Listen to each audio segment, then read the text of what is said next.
ആ എത്ര മങ്ങൾ കടക്കേന്നു ഉമ്മാന്റെ കുട്ടീനെ കാണാൻ പൂതിയായി ഉമ്മാക്ക്. എത്തമ്മ ഞാൻ കൊറേ ആയിരുന്നു ഉമ്മാന്റെ അടുത്തേക്ക് ഒന്ന് പോരണം ചോദിച്ചാ മനസ്സിനോട് ചോദിക്കുന്നു. അതിന്റെ ഒരു സമ്മതം കിട്ടിയിട്ട് പോരണ്ടേ? എന്നെ കാണാൻ പൂതിയായിട്ട് തോന്നിട്ട് ഞാൻ ഇപ്പം തന്നെ വിളിച്ചത്. പിന്നെ പോള ഇതുമല്ലേ, അപ്പൊ മാനുപ്പാണെങ്കിൽ ഇങ്ങനെ വട്ടം പാഞ്ഞ് നടക്കും ചേച്ചി. മങ്ങള് മരുന്നൊന്നും കുടിച്ചലില്ലേ? ആ കാലുവേദനയ്ക്കൊക്കെ കുറവുണ്ടപ്പോ നിങ്ങക്ക്?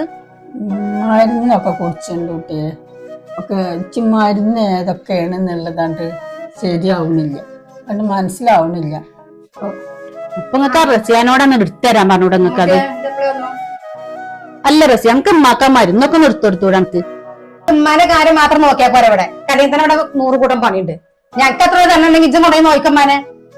ഇത് കാക്കാടന്നപ്പോ ഇങ്ങനെ ഓരോന്ന് ഏച്ചനും കുട്ടിയും പറഞ്ഞില്ല, ഞാൻ അറിഞ്ഞേക്കണ്. എത്ര ഏച്ചനും കുട്ടിയും നടിച്ച് പറയണത്?